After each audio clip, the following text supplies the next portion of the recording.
Film stars के हैरान कुन मुआवजे। शाहरुख खान, आमिर और सलमान खान कितना मुआवजा लेते हैं? हॉलीवुड और बॉलीवुड के फनकार एक फिल्म का मुआवजा कितना चार्ज करते हैं, ये जानकर आप हैरत में मुब्तला हो जाएंगे। इस वक्त बॉलीवुड में सबसे ज्यादा कमाई करने वाले फनकार किंग खान शाहरुख खान साबित हुए। उन्होंने सन 2023 में सबसे ज्यादा कमाई की। सुपरहिट फिल्म पठान, जवान और डंकी से 600 करोड़ से ज्यादा रुपए कमाए, जो पाकिस्तानी रुपयों में 20 अरब रुपए बनते हैं। शाहरुख खान, मिस्टर परफेक्ट आमिर खान और दबंग खान सलमान खान एक फिल्म में काम करने का मुआवजा तकरीबन 150 करोड़ रुपए वसूल करते हैं, जो पाकिस्तानी रुपयों में 5 अरब रुपए तक बनते हैं। ये मुआवजों के अलावा शेयर्स भी लेते हैं, यानी जितनी फिल्म की कमाई होगी उतना ही उन सुपरस्टार्स का शेयर होगा। इन टॉप 3 सुपरस्टार्स के बाद ज्यादा मुआवजा वसूल करने वाले फनकारों में बॉलीवुड खिलाड़ी अक्षय कुमार, ऋतिक रोशन और रणबीर कपूर 100 करोड़ रुपए यानी तकरीबन 3 अरब रुपए पाकिस्तानी लेते हैं।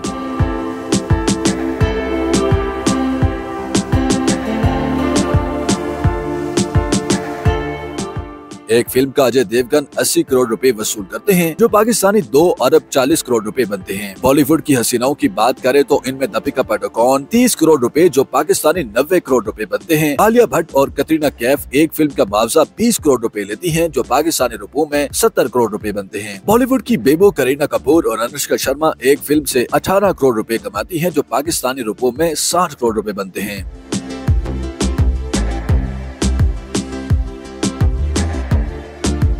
जहां सुपरस्टार टॉम क्रूज एक फिल्म की फीस 10 करोड़ डॉलर्स चार्ज करते हैं, जो पाकिस्तानी 30 अरब रुपए बनते हैं। अदाकार विल स्मिथ, लियोनार्डो डिकैप्रियो एक फिल्म का मुआवजा 2.5 करोड़ डॉलर्स चार्ज करते हैं, जो पाकिस्तानी पैसों में 10 अरब रुपए बनते हैं।